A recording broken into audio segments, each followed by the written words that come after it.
I'm a principal scientist at Adobe. I've been there, except for a short stint at Google, for about 20 years. Um, uh, a while ago, last September, I gave a talk at Going Native, which was called C++ Seasoning, but it probably should have been called 3 Goals for Better Code. How many people here saw that talk? Okay, maybe half, so that's pretty good. If you didn't, don't worry about it. But that talk, I think, was one of the most successful talks I've given, and I got lots of feedback on it, and a lot of requests at the talk, in emails afterwards, for a book. So I decided when I get invited to go do another talk, I will write a chapter of the book. And so you guys get to see chapter 1, said book. Okay.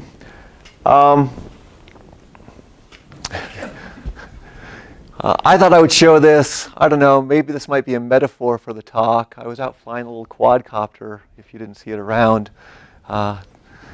This is just about a 25-second video here, so it's really quick. I thought I would make a really low pass right over these trees, and I missed it by about that much. So the copter's fine. I have spare blades with me. It shredded all 4 blades, but I do have spare blades. But otherwise, no damage to the copter. So maybe a metaphor for the talk. So this is how the book is looking, to give you some idea of where we're at. So the title of the book, working title anyways, is going to be Goals for Better Code. And this is goal number 1, which is a talk about regular types and implementing complete and efficient types. Okay, so the 3 goals from the prior talk fit in here, not quite in the order they were in the talk. In the talk, I gave them as no raw loops, no raw synchronization primitives, which will become chapter 5, and no raw pointers, and which is really about shifting polymorphism to point of use, was the 3rd goal. So that's roughly where those talks fit in. Now, Eric actually stole a bunch of my talks, and so this is a talk about regular types. So if this runs short, I might just redo the no raw loops, because people seem to like that part of the talk. So, what is a type? Okay? You have to start here if you're going to talk about what a regular type is. Okay? And first you have to understand that an object is a representation of some entity, okay, as a value in memory. Okay? And I highlighted memory there. Memory is incredibly important. And a type is a pattern for storing and modifying objects. Okay? Type is the interpretation of the bits. What do the bits mean in the machine? Okay? It's the structure of those bits and the set of basis operations that you can use to modify them to change from one value to another value. Okay. It's the physicality of these objects, the fact that they exist in the machine, that allows us to apply philosophy, logic, mathematics, and physics to computer science.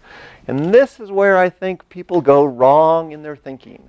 And I heard a lot of questions at Eric's talk previously that we'll get into about move and stuff, where people want to deny the physical nature of the machine, okay, and make things work the way they wish they worked, as opposed to the way they do work.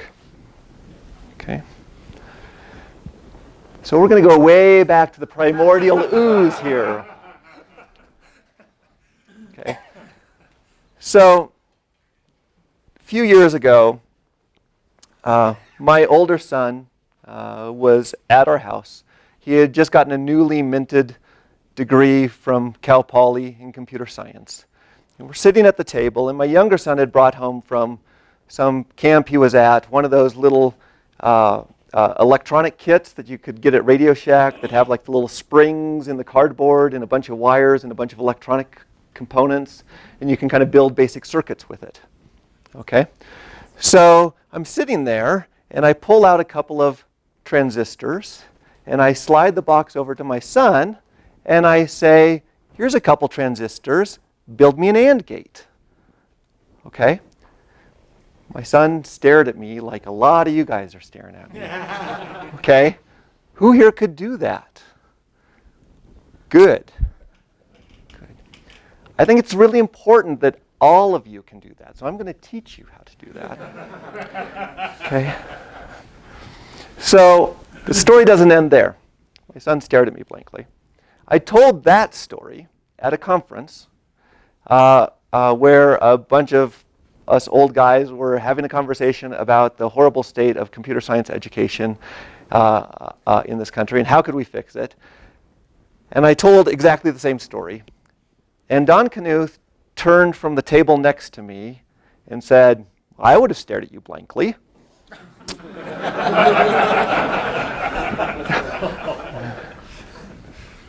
So my son's in good company. Nevertheless, I think it's important that people have a basic understanding. So, okay, a transistor, as far as what we deal with in computers, we can think of it as a switch, okay? So collector is your power coming in, emitter, power going out. In the base, you run a charge through the signal, right? It closes that switch, right? So this is just a diagram for a relay. Electricity goes through, okay? But it's a solid state system, right? So the way that that actually works, the reason why it's called Silicon Valley and silicon chips and silicon is so big is these things are made out of silicon, okay? Silicon forms a little crystal structure that has 4 electrons in its outer layer. If you mix in a little bit of boron into silicon, boron only has 3 electrons in its outer layer, and in that crystalline structure now you have a hole, okay, where no electron is bonded. Okay? If you mix a little phosphorus in, okay, phosphorus has 5 electrons in the outer layer. 4 of those electrons bind into the crystal structure, and you have 1 electron that's just kind of floating around. Okay?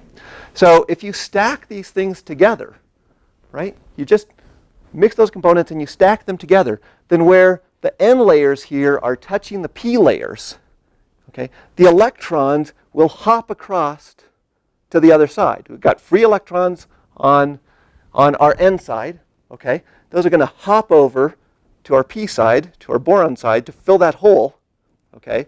Now, that boron side has a negative charge because it has additional electrons compared to its protons, okay? That negative charge repels electricity, so electricity can't go through here, okay? But if I add a little charge to that p layer, right? Positive charge is basically electron holes, right? Absence of electrons is positive. Electrons are negative. So if I add a little positive charge to that, that counteracts the negative charge, and now electricity can flow through. Okay?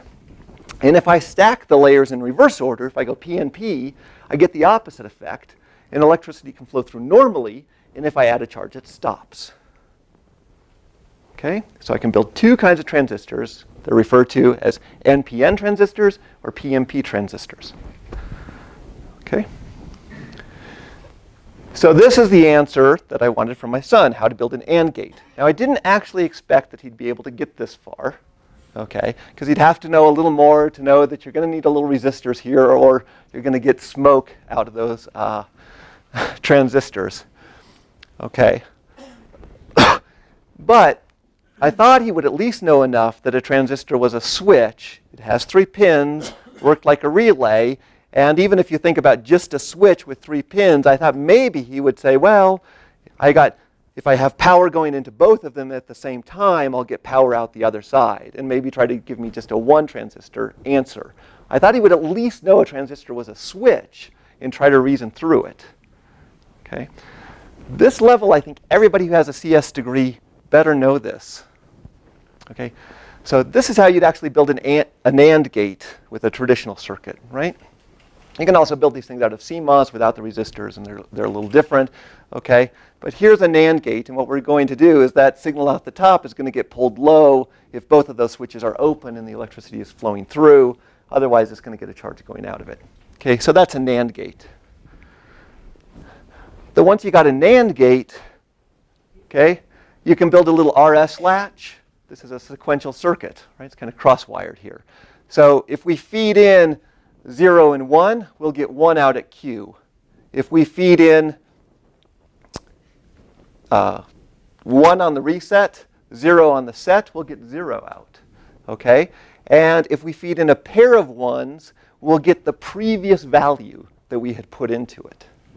Okay? So this is kind of the simplest form of a little memory circuit that you could build. Okay?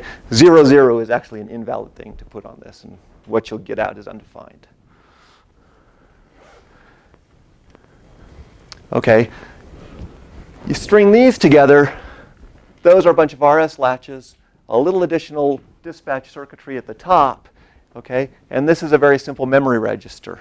Right? We can put in values on our D lines on the top, and we have a write enable line that goes across that we can use to set those values.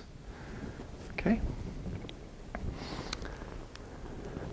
So, with some additional control logic and a collection of registers from a memory space, and I'm not going to draw because it just looks like a whole bunch of wires, you get all the way to your memory space here. So all we need is a switch. We can build gates, sequential circuits, memories, processors, and switches can be built out of anything. Okay? I can build them out of relays, I can build them out of vacuum tubes, I can build them out of levers and gears, I can build them out of marbles, I can build them out of dominoes. Okay? It doesn't matter how small they are, it doesn't matter how many billions of them I have. Okay? They are of the same nature. They are physical entities. Just like this is a physical entity. Okay? So this is from Elements of Programming. This is the definition for a regular type. Right? There's a set of procedures whose inclusion in the computational basis of a type lets us place objects in data structures and use algorithms to copy objects from one data structure to another. We call types having such a basis regular, since their use guarantees regularity of behavior and therefore interoperability. Okay? So what do we mean by that? Okay? Let's start with equality. And you'll see that definition didn't include equality, but we're going to need it. And we'll see why in a moment. Okay? Two objects are equal, right? We would define what an object was. It's a representation of some value, or it's a value that an object holds a value that represents some entity. Okay? So two objects are equal if and only if their values correspond to the same entity. Okay? Okay, that's our definition of equality. Okay? It's from that definition that we can derive the properties of reflexivity, symmetry, and transitivity. Okay? Those define any equivalence relationship, which equality is, but they don't define what equality, they don't define equality. Okay? So, if the representation of a value as an object is not unique, right? Let's think I could have, what would be, what's that? Rational numbers. Negative 0. I could have negative 0 as an alternate representation of positive 0. Right? So I could have two representations that correspond to my same entity. Okay? So if I have that case, then the complexity of equality can go up. In that case, not badly. In cases that I'm thinking of are a case where I've got a function. I can treat functions, bits in a machine. A function is an object. How do I know if two functions are equal? It's if they correspond to the same entity. What does that mean? It means that with the same given inputs, I would get the same outputs. How am I going to compare that? I can't. Okay? Or if I have two graphs, right? Two graphs are equal if they have exactly the same topology, right? Right? That gets to be incredibly complicated because I could be anchored differently on both of them. Okay? So comparing two objects for equality might be arbitrarily complex. Typically not. If the representation is unique, then the complexity is always just the area of the object. And I didn't say size of, because size of is a local thing, right? And an object could have many parts. Okay? So I refer to area of the object as the local size plus the size of all the parts of the object. Okay? So because it's very rare that we have things that would take a long time to compare, the expected complexity, okay, of a quality is going to be O area of A. Okay? Typically, you can short circuit it too if things are not equal.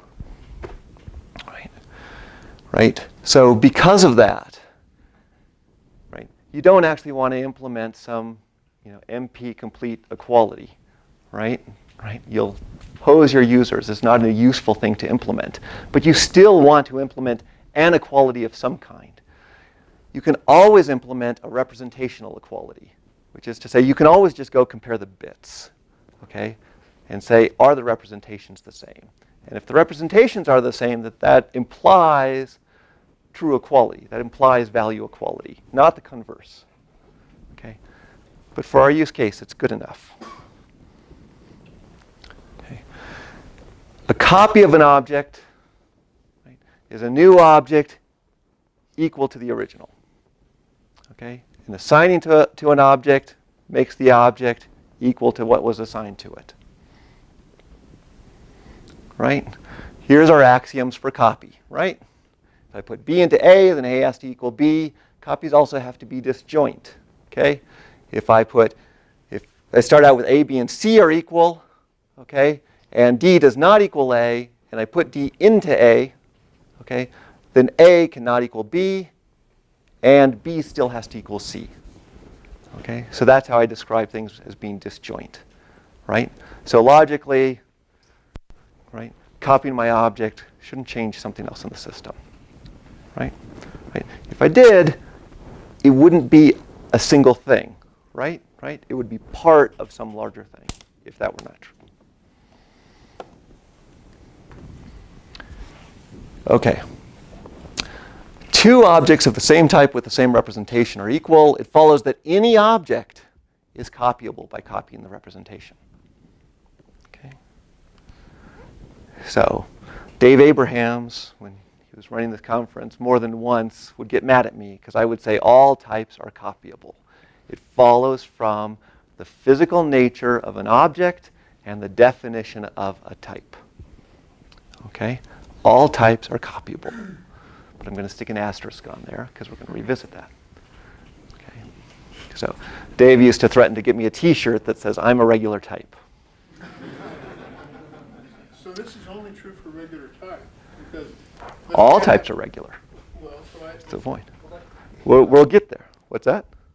What about auto pointers, weird behavior on copies? Or are you saying that's a construct of something else? Oh yeah. So the question is, what about non-regular types? What about auto pointer? What about these other things? We'll get to those. Okay. Okay. So a type is complete if the set of provided basis operations, okay, allow us to construct and operate on any valid representable value. Okay, so right, my goal up front here was we want to be writing complete types. Okay, so a type is efficient if your chosen set of basis operations to let you manipulate that let you do anything with just those set of operations that you could possibly do with that value in the most efficient way. Okay, okay, so that's what you're striving for. Now, by simply making all data members public, I'm not saying you should, okay, you would provide by definition an efficient basis for the type. You could go in and muck with the bits and do anything possible with it. Okay? However, you'd be failing to protect the invariance of the type. Okay? Yes, you could change it very efficiently, but you could also create objects that didn't represent anything. Okay? So that would be unsafe. And I want to define unsafe. Okay? Safety and validity. A safe operation is one that when the preconditions are satisfied, leaves an object in a valid state containing a representable value. Okay? So that's what a safe operation is. An unsafe operation may leave an object in an invalid state, violating the object's invariance, okay? Requiring additional operations to restore the object's invariance. Okay? Now, a lot of people think that unsafe operations have to somehow be encapsulated inside the class. They can't leak out, right? But there's no reason why you can't have public unsafe operations. Okay? In fact, sometimes unsafe operations are required to provide an efficient basis. Yes? Can you spell out the difference between a basis operation and an operation in general? In an operation in general? So a basis operation is for any type, okay, there's some set of operations that you can define on that type.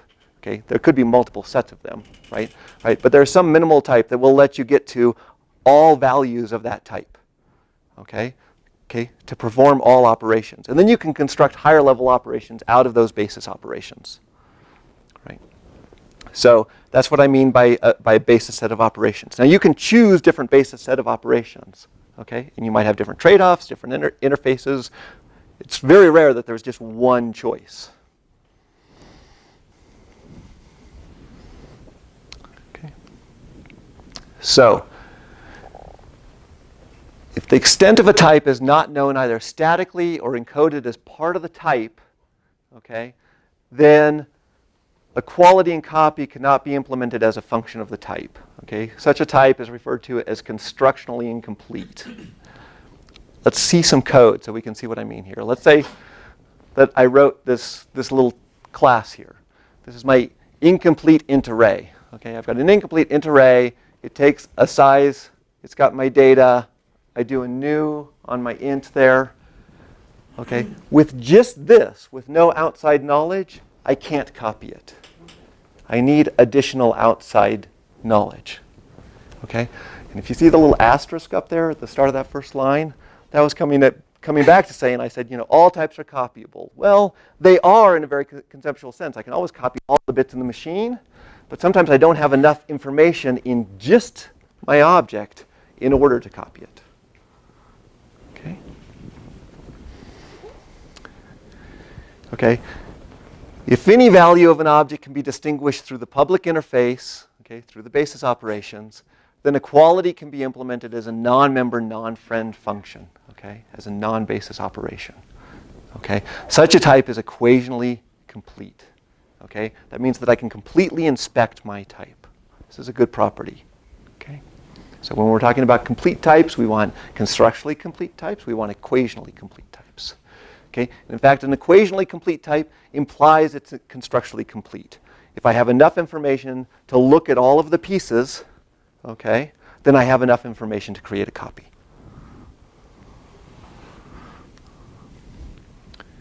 Okay. Copy and equality are composed properties. Okay. So two objects are equal only if all of their essential parts, and by essential parts I mean the parts that refer to our value, not just to some piece of the implementation. Okay? So two objects are equal if and only if all of their essential parts are equal, and an object is copyable only if and only if all the essential parts are copyable. Okay? So this is when Eric talked about composability, okay? It becomes a huge headache when you have objects that are not fully implemented, okay? Because you can't use them in another class, right? That spreads, right? It's like a disease that starts to eat through your application. Okay? So, just to reiterate, an essential part of an object is anything that contributes to the value of the object. Okay? So, I want to talk about functions here, because what has happened with C++ and functions upsets me to no end. And I stumble into this frequently. Okay, so two functions are equal if given the same arguments, they return the same value, right? That's not good. But in C, we fall back to a representational equality effectively through identity, right? So I can actually write that line of code in C or C++, and that works fine. I can assert log 2f does not equal log 10f. Okay? That's really just taking the address and comparing the address of those two. Okay? But since my linker is going to give me unique representations, that's a good enough equality. Okay? Unfortunately, C++ function objects, including lambdas, do not define equality. STD function does not define equality. Okay? So this means that if I start using polymorphic types like an any type, and I want to put my functions into that, then my any can't define equality. Okay? So this is just a headache. Now, one nice thing is that I picked out of Eric's talk is he pointed out a little traits class so you could at least determine whether or not equality was implemented. And that lets you do a little bit of a fallback mechanism here. Okay. The other thing that you can do is you can check to see if the object is empty. Because if the object is empty and there are no bits and they're the same type, then they're going to be equal. Yes? What's a practical use case for having an implementation of equality on functions? What's a practical use case? So typically what I want to do is treat them as first-class citizens in a polymorphic setting.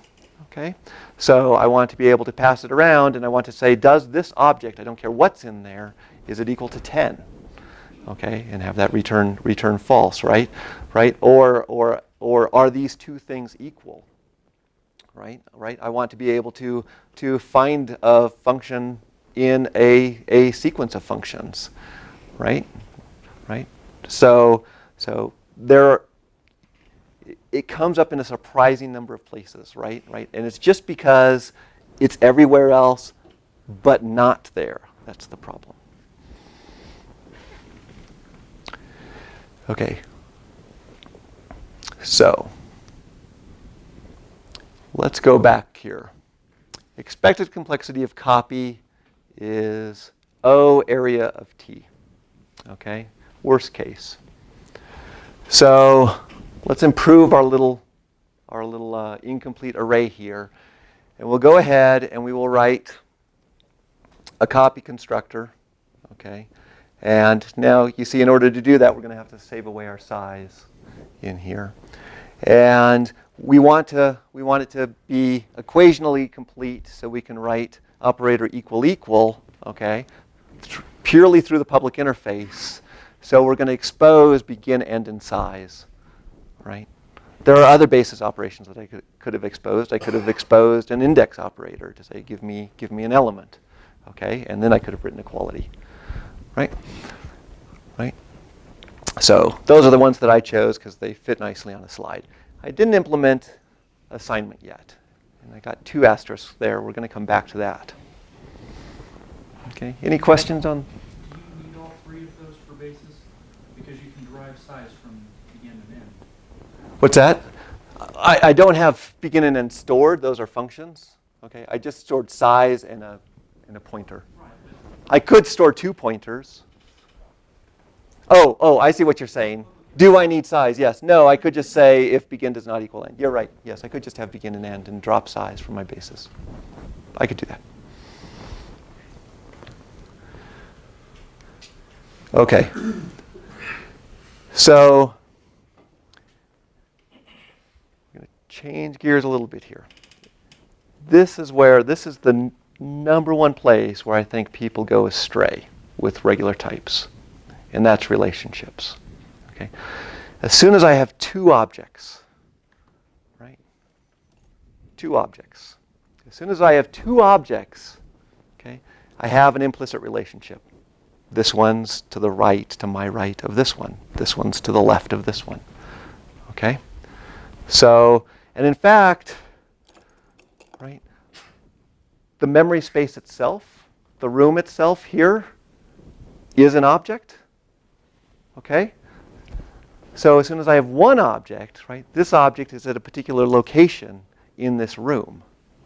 Okay? So as soon as I have an object in a memory space, I've got a relationship. Okay? And a relationship is not an object. I can't point to is in this room. Okay? I cannot point to I'm married to my wife. Okay? I can't point to Marshall is next to Kevin. Okay?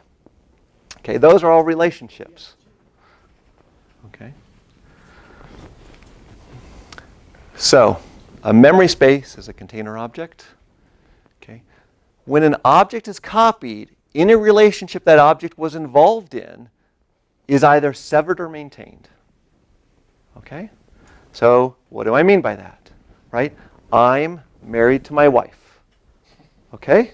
So, if I were to clone me, okay, there are two options for how that relationship applies to my clone. Okay? If I'm in the state of Utah, my clone is also married to my wife. Okay? If I'm in the state, probably Colorado, at least in California, my clone is not married to my wife. The relationship was severed. Okay? So when I copy an object, I have exactly one of those two choices. Either the relationship is maintained or the relationship is severed. Okay? Now, a reified relationship is when we take a relationship and we create an object to represent that entity for that relationship. Okay? So my wedding ring is a reified relationship, meaning married to my wife. Okay? So as an object, it has all the properties of being a physical entity, of being an object. Okay? But as a relationship, it also has the properties of a relationship. And it gets one more. Okay? Here's how. Right? So now I take me, I clone me. Okay? There are three possible states the clone could be in. The clone could have gotten the ring, okay, and also be married to my wife. Okay? The relationship might have been severed, in which case the clone did not get my ring. This was not an essential part of me. Okay? And my clone is not married to my wife. Okay? Or I'm in the state of California and I'm cloned and the clone gets the ring, but the clone is not married to my wife. Okay? It's an invalid object. Okay? So we may choose, it's a conscious choice, not to implement copy when the copy represents a relationship, okay, because it's problematic. Okay? So, because it might cause confusion to the user if we severed it, right? Right? You wouldn't expect, oh, I copied the ring, but the ring was not an essential part of the ring, so I just left a space over here where a ring could be. Okay? That would be a little surprising. Okay? Okay? But because the ring represents a one-to-one, I couldn't put it over there, or I could put it over there, in which case it would be invalid, and that would be surprising. Okay? So I might choose not to copy the relationship. Yes? Is it reification or more weakness of the relationship? No, reification. Reification meaning to make real. Yeah, but the example you gave, you only gave weakness of relationship, not reification. Witness of relationship. Ring is the witness of this relationship between you and your wife.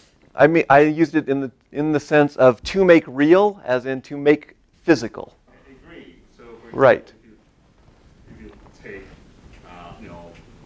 Marco is sitting next to This guy, yes. and you'll exhibit a witness of that relationship, but not a reification of that. Could be a different term. So the question here, or the statement was is reified the correct term, or should it be witness? Right? Am I creating a witness of the relationship So as an it's object? not just vocabulary, because they come with semantics, right? With this reification, then a lot comes in, to decide that it doesn't really make sense to define equality for functions.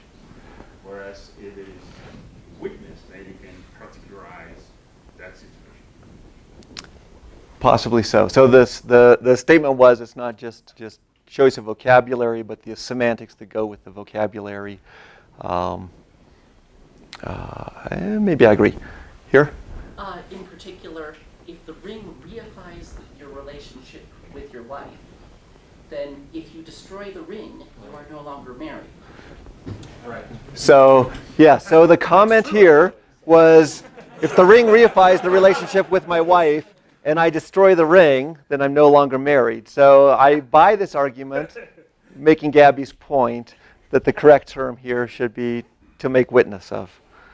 So, thank you. Good point.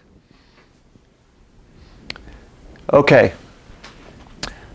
So I talked a little bit up front about the book, and these were the chapters from the previous talk, right?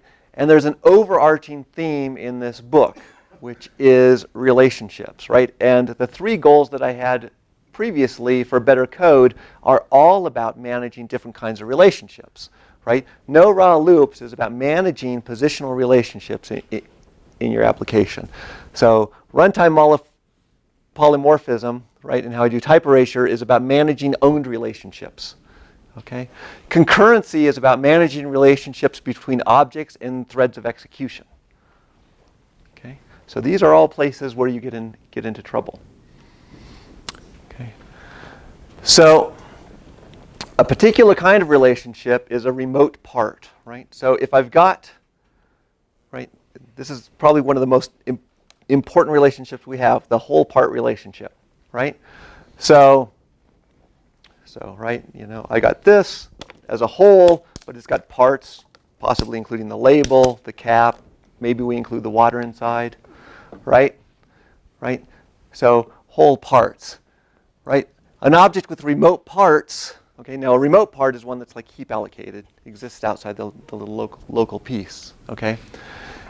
So, an object with remote parts can be moved. Okay, what do I mean by moved? I mean, as long as I have space to move the local part to it, okay, I can transfer the relationship over, okay, to the remote part.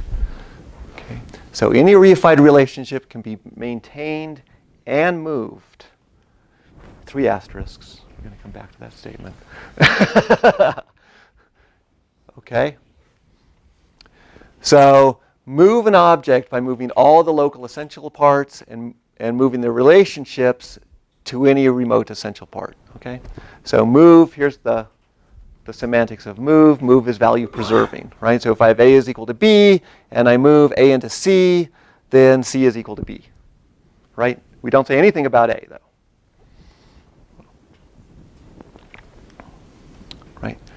Complexity of move should be order of the size of the local object, right? Right? And in fact, almost all the time, you should just be able to use the defaults, okay, for move. Okay, which the default implementation of move is just do member-wise move, right? Which for a relationship should do the right thing. So, but let's look at this in a little broader context. Let's look at what happens here. Right? Here's our new move. Okay, so we have 2 members there, size and data. So we move out of the data. Okay, it's a unique pointer. So what happens to the moved from unique pointer? It's nulled, right? It's fine. Empty, whatever. Yeah. What happens to the moved from size? Gets copied. It just gets copied. It's left alone. Okay, so now if I go and I try to copy my moved from item, what happens? Bad things. I'm going to crash. Okay? That's okay. Okay? A move from object is partially formed. Okay? It can be assigned to and destructed only. Why is that? Because it doesn't exist anymore. Okay? I took this, I moved it over here, there is nothing there. Okay? I can put something else here, but what was there does not exist. A move from object does not represent a value. Okay? Move is an unsafe operation. It violates the invariance of the class, and that's okay. Does this imply that if you have an assignment operator that doesn't work from object if that's invalid in some way? I can't assign a moved from object to another object, but I have to be able to assign to a moved from object. I mean that case. If you get that case wrong. If you get that case wrong, yes, and swap won't work if you get that case wrong. Right? Right? Okay, so does that make sense to people? See, considering the number of questions, I'm looking for hands here. Hand over here? Yeah. So your position would be that it is okay to allow the so-called emptier than empty state. Yes.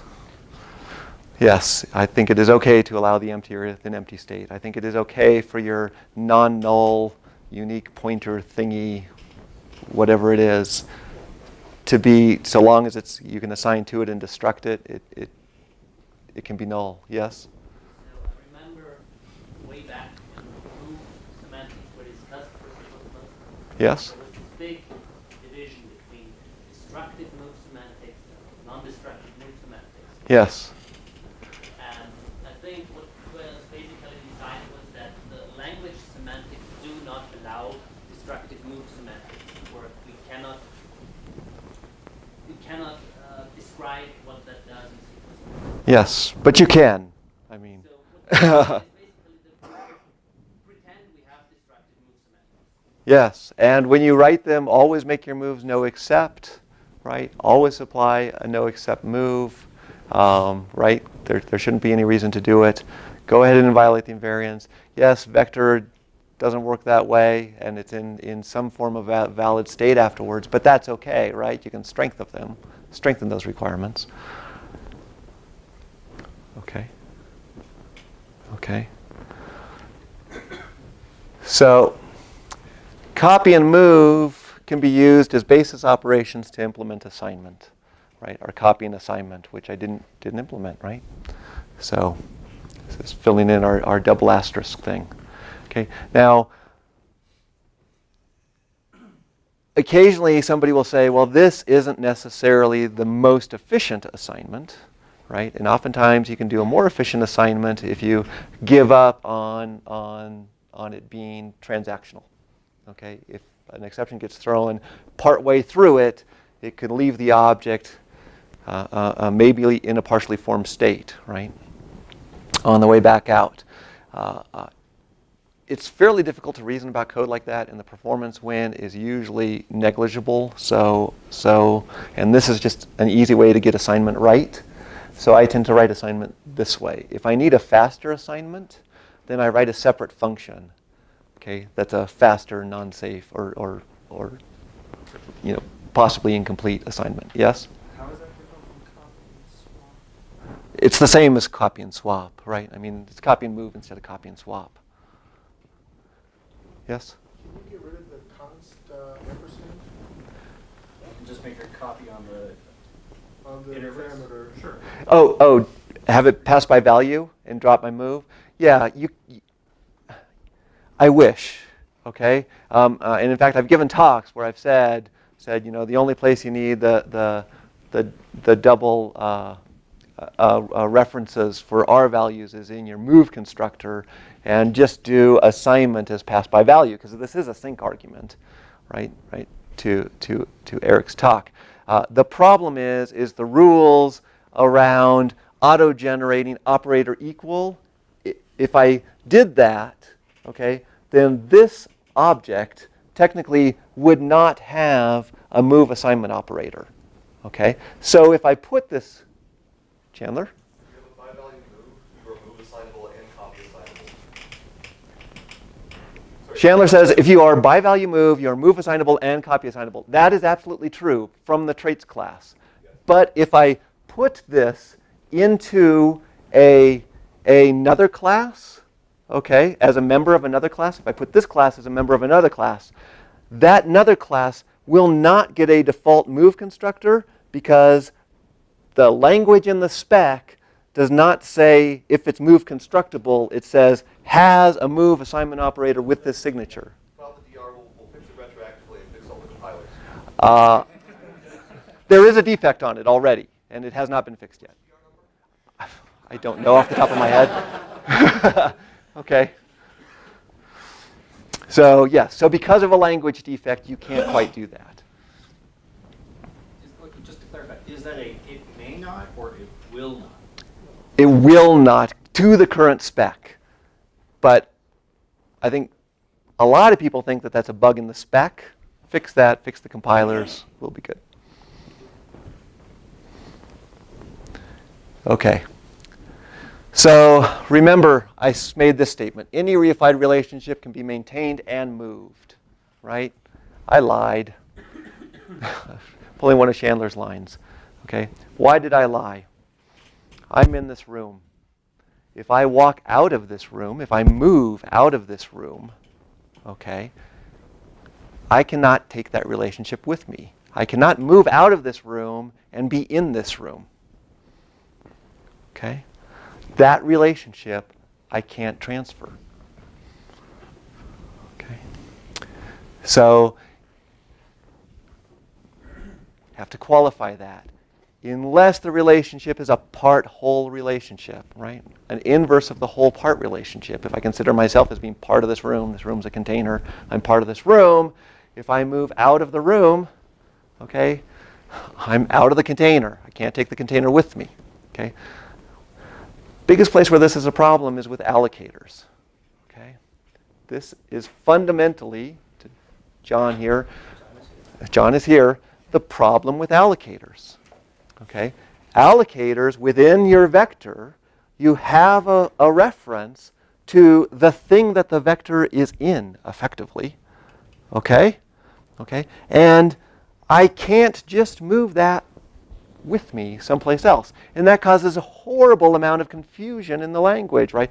Should vector move, you know, should it be a no except move? Well, maybe, but can't quite do it because there could be an allocator in there, and we might have to degrade to copy. Okay, so this is leaked into a huge number of places in the standard.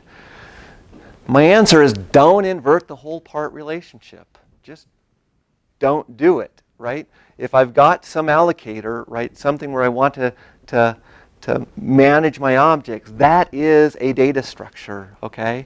And I want to take that thing and be putting my objects into it, okay? Okay, as a separate thing, okay? So I need to step back a level, okay? Or if you can't do that, understand that you have to stay within the whole, right? That the rule applies so long as I don't leave the room, right? Yes? You're essentially saying that the whole allocator approach is bad design? So yes, my opinion is the whole allocator approach has too many detrimental effects on the rest. It is a case where people are trying to make reality work the way they wished it did instead of the way it actually does. So would there be an alternative approach to hold the goals for this, for the problem we solve with allocators? I'm sorry, would there be an alternative? The question is, would there be an alternative approach to? What we want to reach with allocators. So in my opinion, yeah, I think we could have tightened up the definition of allocators and simplified it a bit, not leaked them out, and just had the rule that if I move something to something with a different allocator, that's an undefined operation. Yeah? Well, I'm going to give a contrarian opinion, and pretty sure it's not popular. I think the problem with the allocator, we have a lot of problems with them, but it is not unique, right? You said earlier that if, for example, I am in this room, if I get out of the room, then I can take the relationship with me. That is the basic problem we have with C++. When you have an object, whether it is vector, string, or complex or double, an object is a container for value. And most of the operations we do, when we talk about regular type, you're about the value, not usually about the object. Yep. And when we get to do move, we get into this horrible situation. So I don't think the issue is particular to allocator. We just make it more visible. Yeah, so the statement from Gabby was that he doesn't think that the problem there is is just allocators, right? It's anything contained in anything else, potentially an object inside of a vector.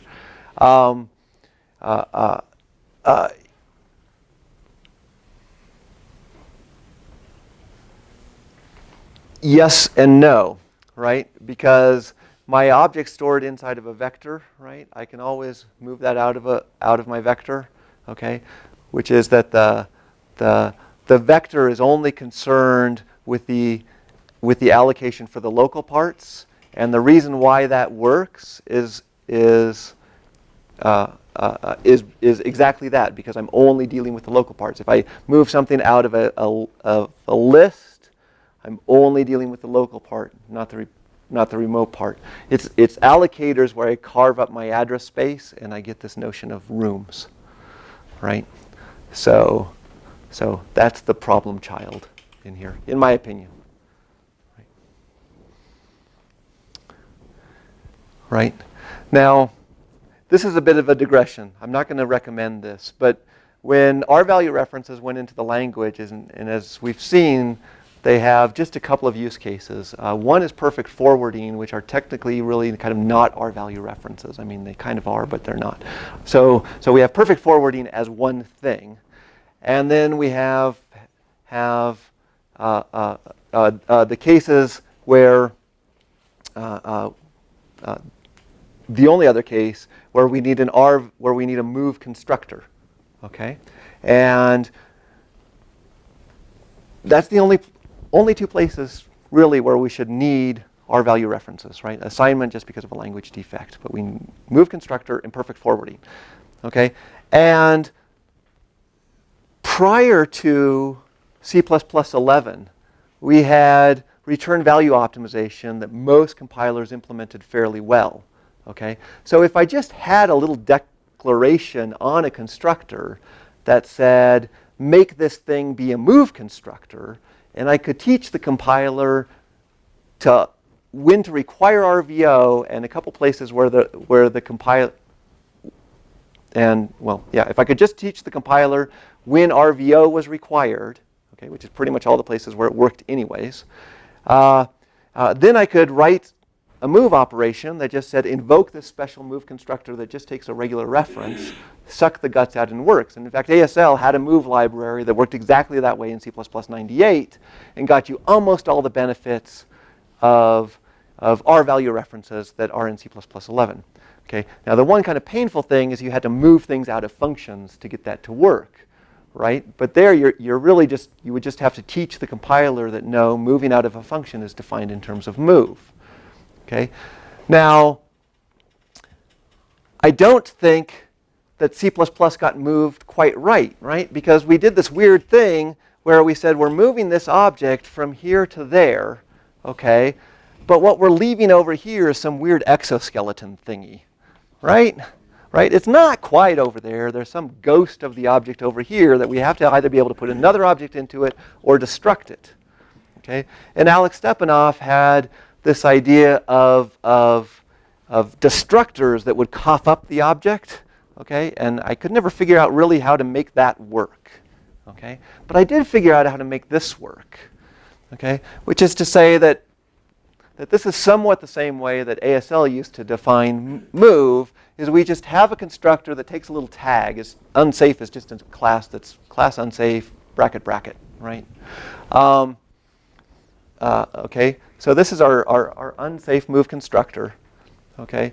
So we're going to do an unsafe move of all of our members, which in this case is going to be copy the size over, and for our unique pointer, I'm going to fake it out, and I'm just going to grab the pointer right out of that unique pointer, okay? So now I've got two unique pointers that point to the same thing, right? I just constructed another unique pointer from a data.get. It's a very bad thing, okay? I'm violating invariance all over the place here, okay? But what I didn't have to do here is I didn't have to write back into that previous unique pointer the null pointer, okay? I saved myself a write. Okay. So if I wrap this in a couple of functions, I can have a move unsafe, and now I can like write a swap that does 3 move unsafes through unaligned storage. Okay. So if I actually want to use this to get a more traditional move, all I have to do is do a move unsafe to get the thing out and then default construct an object back in the hole that I left, okay, if I can't just use to-line storage. Okay, so here's a swap that goes through and doesn't do any write-backs. Okay, now, if this made my code run twice as fast, I'd be standing up here going, you guys should do it this way. Okay, so if you profile this, because all the memory's hot in here and the compiler's optimizing a lot of this out anyways, so even in your best case, you're maybe going to pick up 10 to 15%. Okay, so it's not worth, what's that? 10 to 15%? 10 to 15%, best case. Okay, so, you know, for example, right, the test that I was doing was like allocate a vector of 1,000,000 of our int arrays and reverse them, right? So it's going to do pairwise swap all the way down, this swap versus the default swap. Yep. Can this in any case be slower? It can never be slower. Okay.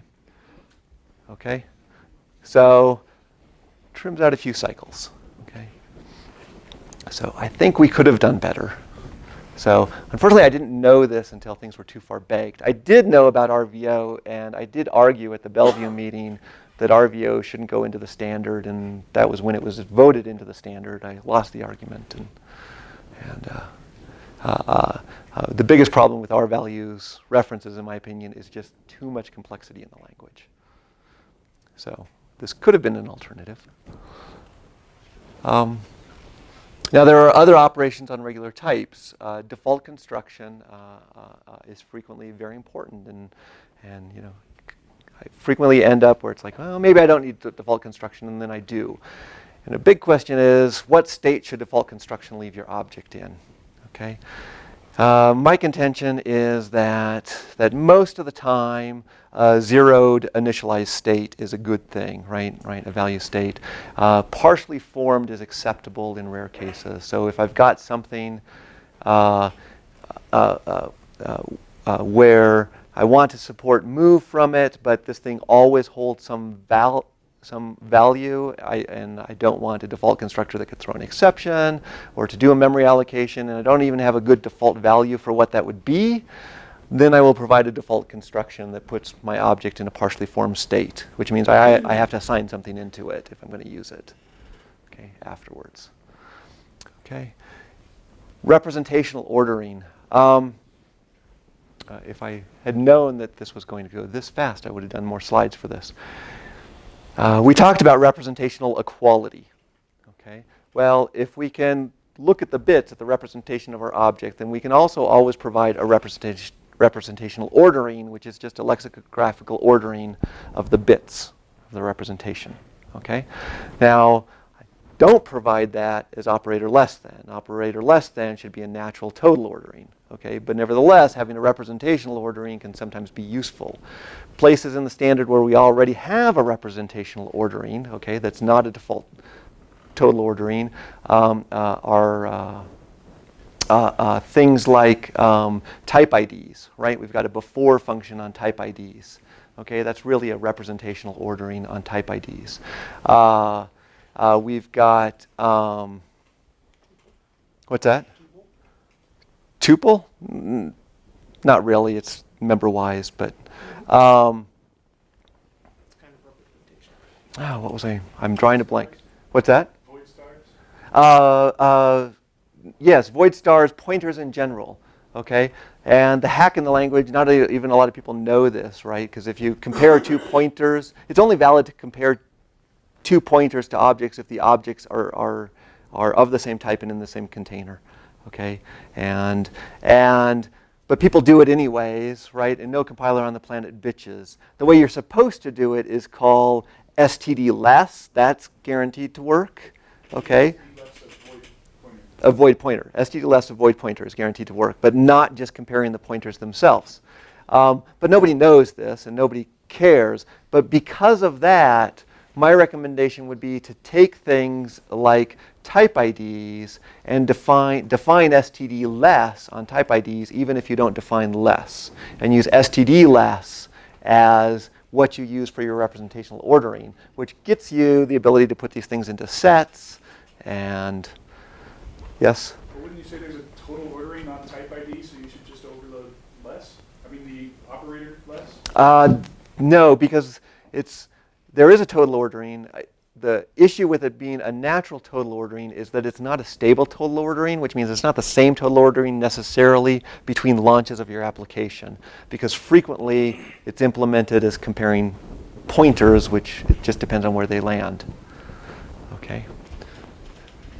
So, yeah. For comparison list and comparison on pointer, compilers do actually visualize it.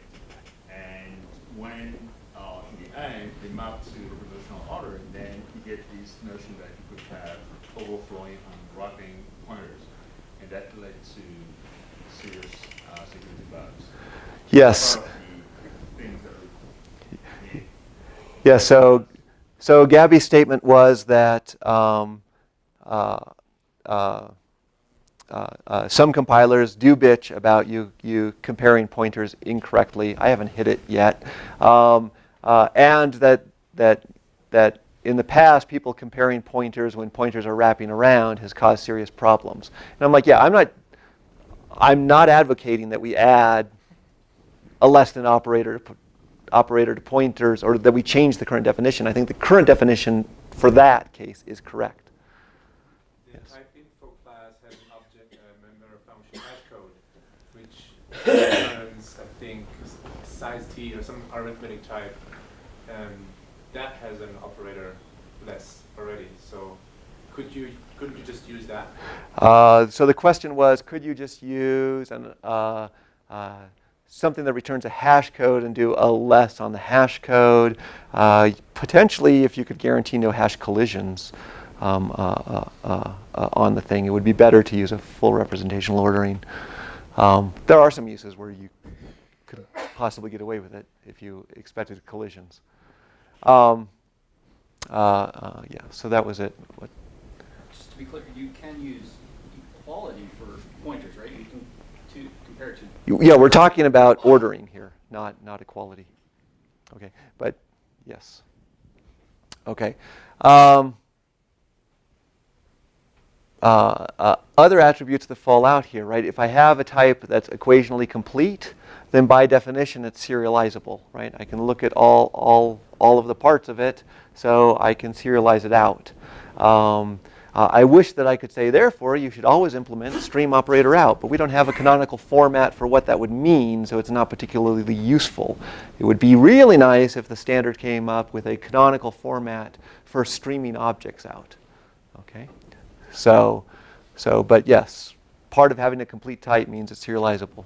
Just going back to the pointer thing, if you have multiple inheritance and you have two objects that are the same object, but you're looking at different views of its base, like it's downcast to its base, yeah, because wouldn't they compare to be different? So but they are in fact equal? So the question is, if you were comparing in a multiple inheritance scenario, pointer to a derived class, pointer to a base class, or I don't know, would they compare equal with equal, but not appear to be equal through ordering? Well, The pointer doesn't pay attention to the pointed to type. Right. Yeah. There's some exceptions to this, but they don't have anything to do with derived classes and base classes, other than like this pointer type adjustments. Right. So. If you do the comparison, it will convert to void star first, and then it will compare them. Yeah. So Chandler's answer is, if you actually do the comparison, it'll convert to void star first, and then do the comparison. And that would convert them to do the same thing? I don't use multiple inheritance, so. Yeah. Chandler says it says in the standard is the answer to the question. My understanding is that the pointers could have different offsets in the multiple inheritance scenario. So unless you do a cast to the same type of pointer, you could actually get a situation where operator equal would return false when they in fact point to the same object. Right. So the reply there was that because of object offsets in a multiple inheritance case, you could get two pointers to the same object where the pointers were not equal unless you cast them first to the same type. But if you're using operator equal, then they come to the same type anyway. Yeah, maybe. I don't know. Right? Look it up in the standard. I don't use inheritance. I don't care. Okay. Hashing. If you can serialize, you can hash. That falls out. Okay. Area of the object here. I talked about having an area of function, which I used in complexity. In ASL, in a few places, we actually implement that just so that we can test to make sure that our operations are performing the way they think we're performing. So it is something that's implementable on any object. Whether or not it is worth implementing, I don't know. It's testing is the only useful case I've had for it. Okay. So understanding the physical nature of objects provides a framework for thinking about objects and types. And I think this is really important. I think we get too hung up on I want to move my object here, but I want to leave something over there that's still in a valid state. So I've got this object and some mystical object over here that's holding onto the space. We tend to create problems for ourselves, okay, by, in my opinion, exercising in somewhat wishful thinking. It's like we wish the machine was safer. We wish that every relationship was just maintained no matter what I did, right? The functional programming guys have gone down the route of saying we have no pointers. Well, getting rid of pointers doesn't get rid of relationships, right? An index into a list is a pointer, okay? It's a relationship. It has all the same problems as a pointer to an object in memory, okay? You have to manage the relationships kind of at every step of the game, encapsulate the ones that are important, okay?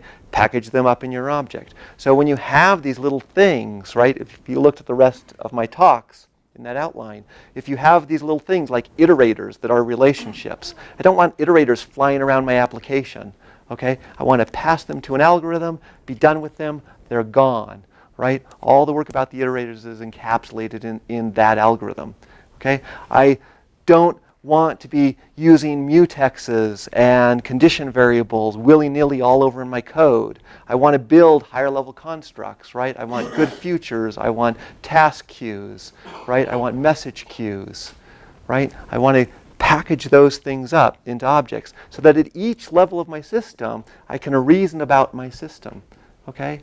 So, and I don't have to be afraid of having public functions that violate the invariance of my object. There's a difference between my object being in an invalid state where if I make any other call on it, it could be a very bad thing. Internally to the object, we do that all the time. Okay? We take an object, we violate the invariance, we muck around with it, right? And then we put them back. That's how we get efficient routines as the public functions. It's very nice if all of your basis operations are safe. Okay? But sometimes they just can't be. An example, if you look at std_list, right? We built in sort into std_list. We built in reverse into std_list. We already had splice as a basis operation. Why didn't we build sort as a general function out of splice? The reason is because it would be damn slow, okay? Because there's a much better way to manipulate the links than you could do with splice, because much like move, every time I do a splice, I have to put things back together, right? And the way you're going to do the sort is you're going to leave pointers dangling and you're going to come back through and fix them up. Okay? So that's why sort is put in there. If instead, if we had another basis operation like unsafe set next that took a list iterator took a pair of list iterators and made this node point to that node, okay, then I could build sort and I could build list reverse and I could build list merge more efficiently than I could do with splice, okay, as separate algorithms. But those would be unsafe algorithms. Those would be safe algorithms using unsafe basis functions. Okay? I'm blowing people's heads here. Well, question over here. Is there an implication, if you have efficient basis operations, is the implication that any operations built on top of that are efficient? Yes, the implication is that the definition of an efficient set of basis operations is that you, so repeating the question, he said the question was, if you have an efficient basis operation, does that mean that you could build any other operation on top of it and it would be efficient? Okay. The definition of an efficient basis operation is that I can do anything possible with this object with a higher level function in the most efficient way possible. So that's the definition of an efficient set of basis operations. Okay. Another question over here. So isn't the implication of what you're saying to like throw out the whole idea of private? Not completely. Not completely. Okay. So it's just like I had the unsafe move up here. Regular move is unsafe, but my move is more unsafe.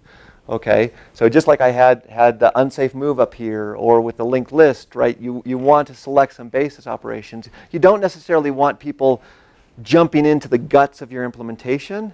You want to provide a handful of operations and say, this is what this operation does. This is the invariant it violates, that it violates. And before you do anything else on this object, you have to restore that invariant, right? Typically using the same function, right? If I do one of these unsafe moves from an object, before I destruct that object, I got to put something else in there. Okay? Here, question.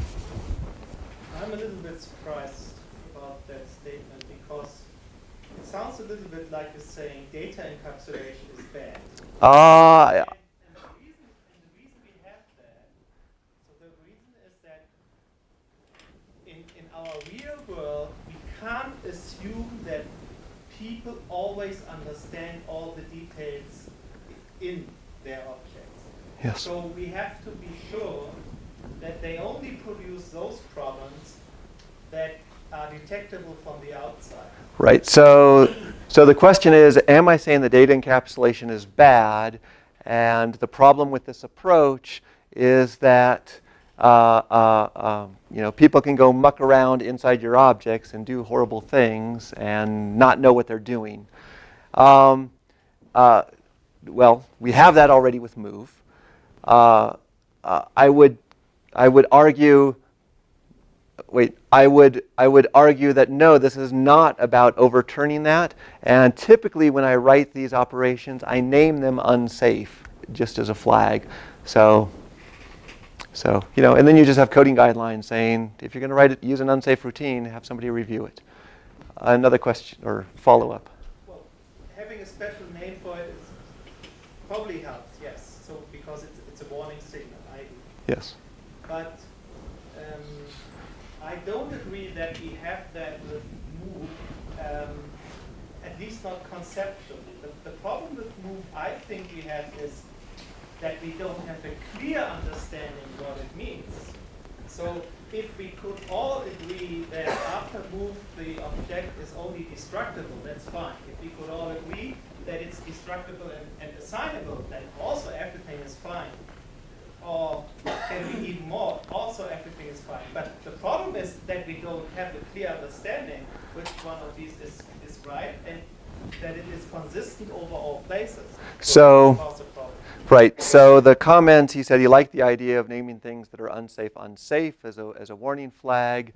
He doesn't think that necessarily we have this problem with move, that the bigger problem that we have with move is that people don't have a firm agreement on exactly what move is, right, and what operations are allowed after move. To answer that, the requirements of the operations come from two places. They come from the usage of the operations, which is the algorithms, okay, and from the nature of the machine, okay. And the usage of these operations in the algorithms is in all the permutation algorithms do moving. Okay, so we use things to move in and out of the container. There is not a single place in all of the standard library where there is any requirement from a moved from object other than destructing it or assigning another object into it. Zero, none. Okay, so those are the minimal requirements. You can define your move to do, if you want to define your move to leave your object in a null state or whatever state, that's fine, but those are the minimal requirements for move in general. One more question down here. Let's think, the only group of people that have issues is people who believe that you can do something with an object other than assign to it or destruct it. The people who believe that you can only do those things don't have a problem. So the statement was, the only people who have a problem are the people who think that you ought to be able to do more than just assign to or destruct a moved from object. I think it's a little broader than that. I think in some sense, in a very real sense, a moved from object is equivalent to a null pointer in your code, and that gives people nightmares about thinking about that, right? Dereferencing null is about the same thing as calling get from Eric's never null moved from object. So I do think that the fear is bigger. The only place in my code that you will see me actually use move, because I do recognize it is an unsafe operation, is when I'm moving a sync argument into place. That is the only place where I will explicitly call move. Okay? So question from Gabby, I think, was next. And then I'll come over here. Yeah, so comments. We don't have this problem with C code, right?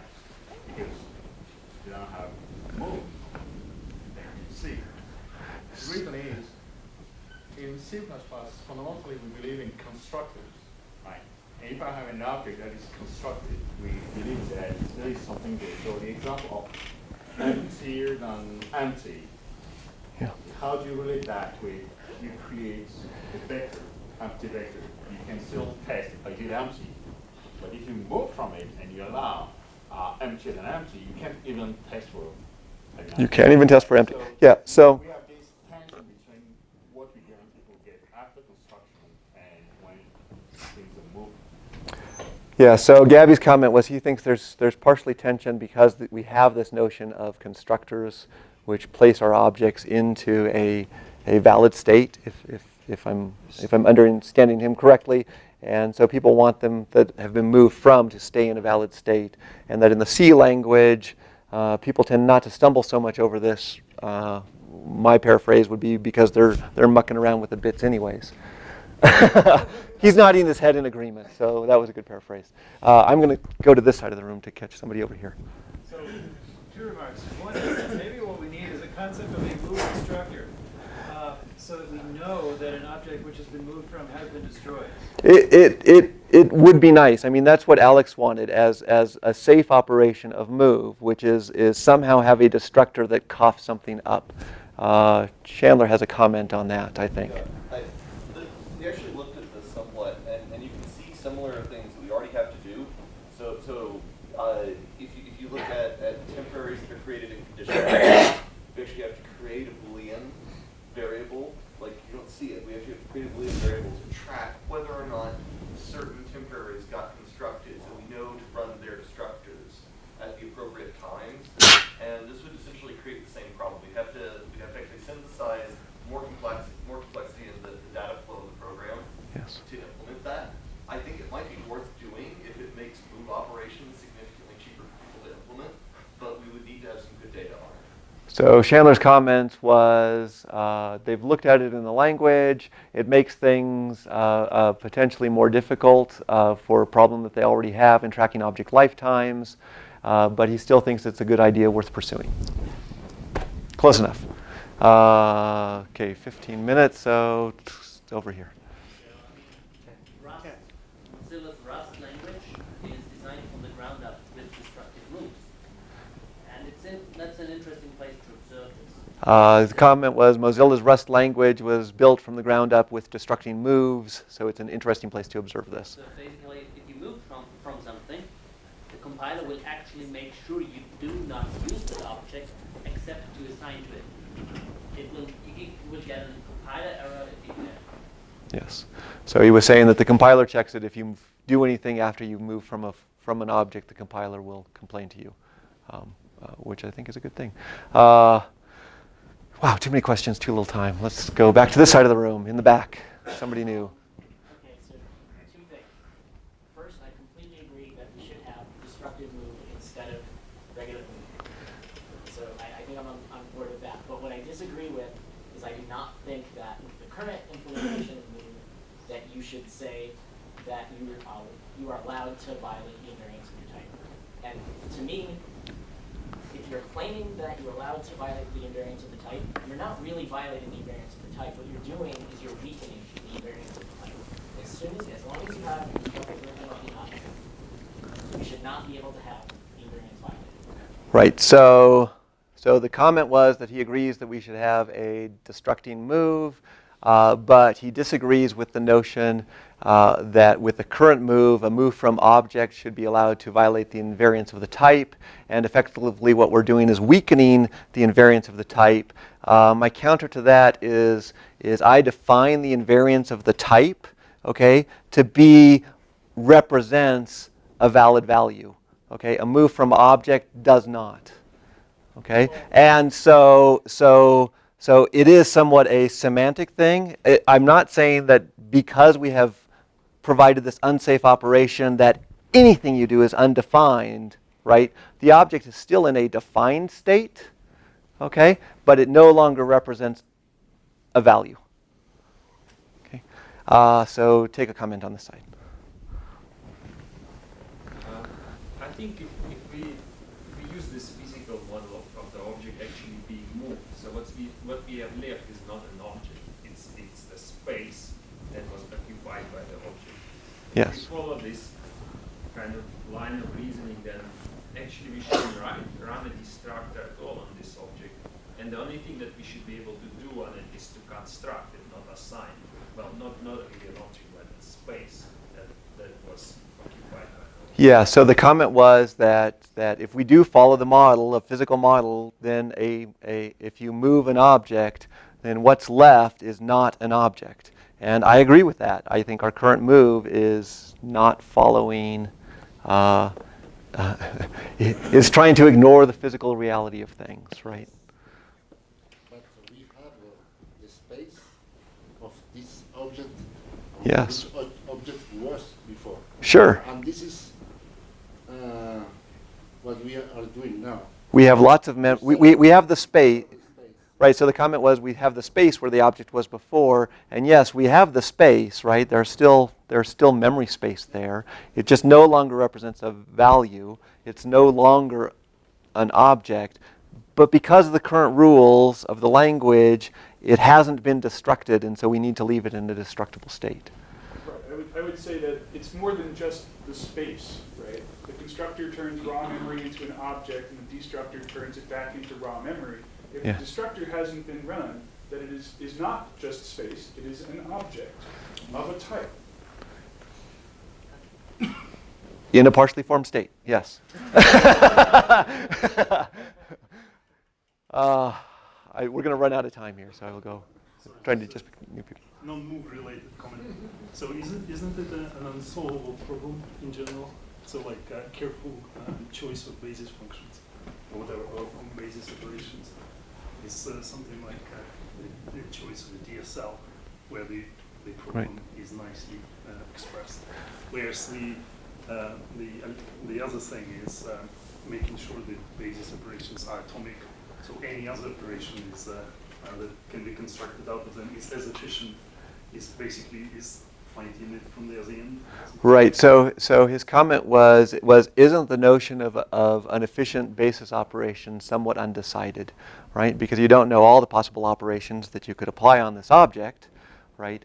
And so how do you know that you've got an efficient set of basis operations? Somewhat yes and somewhat no.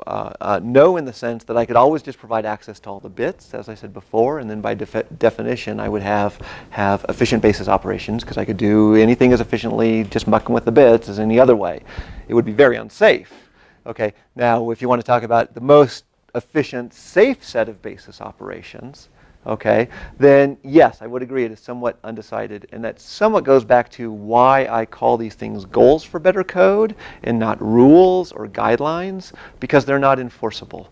They are things that we strive for, okay, they are things that make our code better, but they are not things that we will always achieve. Okay, so question up here.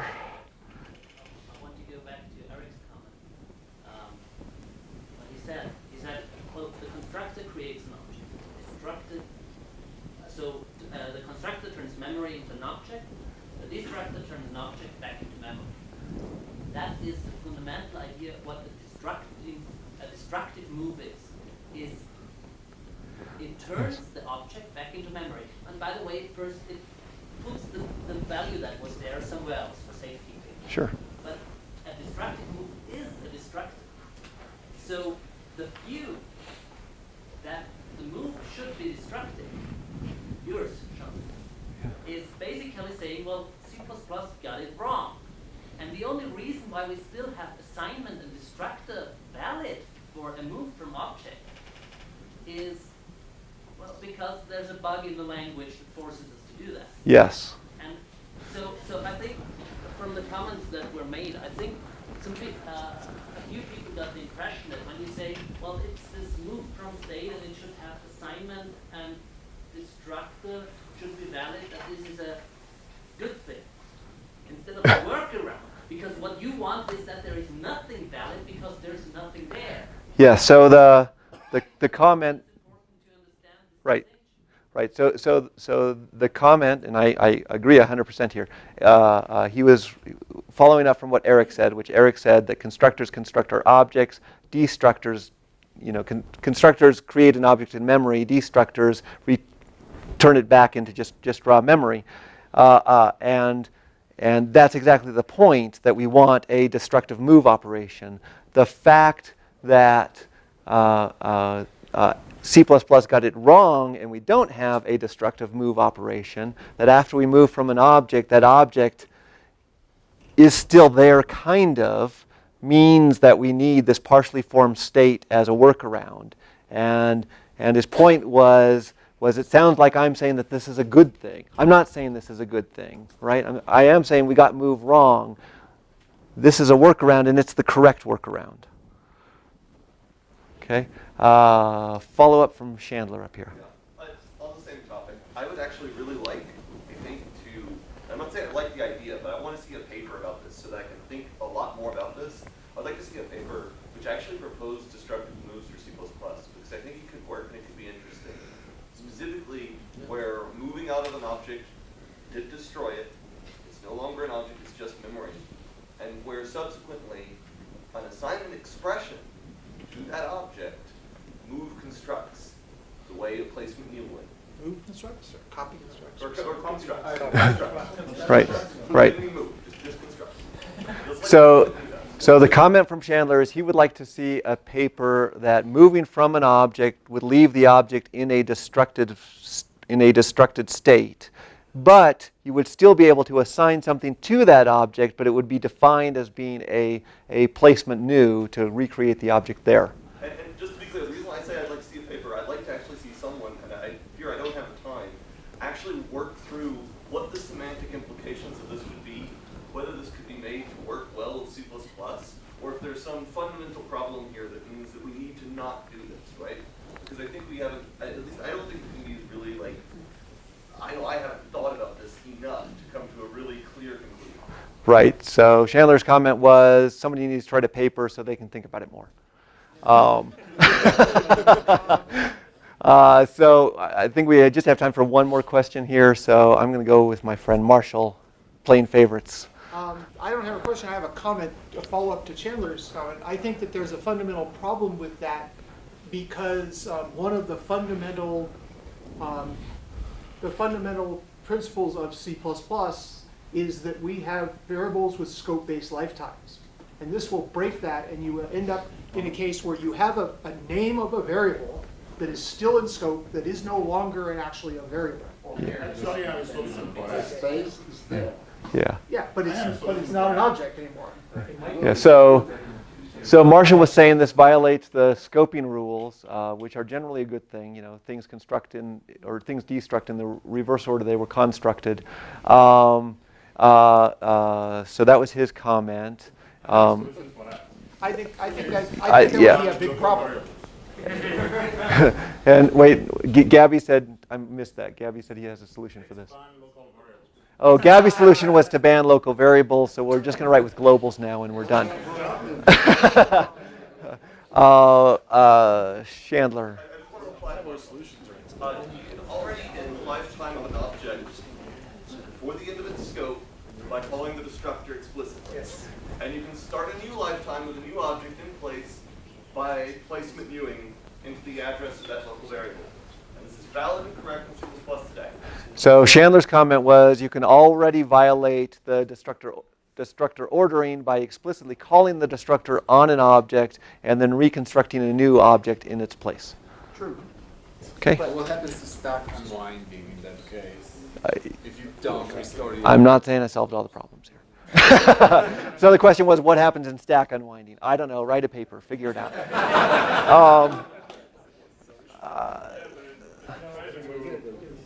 An object to another object that doesn't follow the move operator, you don't know which state of that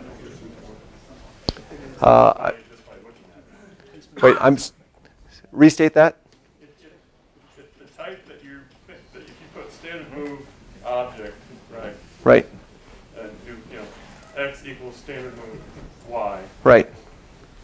If you don't know whether x has that type has a move operator, you don't know what the status of that object is. Everything should have a move operator. So the comment was if you call std move to move an object, but the thing itself wasn't movable, so it degraded to a copy, then you don't, then kind of all bets are off here. Well, not that bad, because the whether or not it implemented move, you still satisfy the guarantees that you could assign something else into it and you could destruct it, even if you did copy it. I don't have a problem with degrading to a copy so long as it's still a no-except. And I actually think std move should fail if there's no except move. It should just fail to compile. Okay? So move should be a non-throwing, non-resource consuming operation. Okay. So I have a strict move that does exactly that. So question back here. Yeah, so for the destructive move implementation, it seems that there's two possibilities with that. Either it's statically verified that you're not accessing the object after a destructive move, or it is. And if it's not statically verified, it's the same as what we have now, it seems to me. And if it is statically verified, that means you can never move from something that you got as a reference as a function argument, because otherwise there's no way to statically verify that. Right. It seems like it's either the same thing as we have now or very narrow in its applicability. Talk to me about that at dinner. I think I followed it until your last sentence, and then I think I missed a point there, and we're over time anyways. So thank you. Just because of the questions, the talk went as long as I was hoping it would.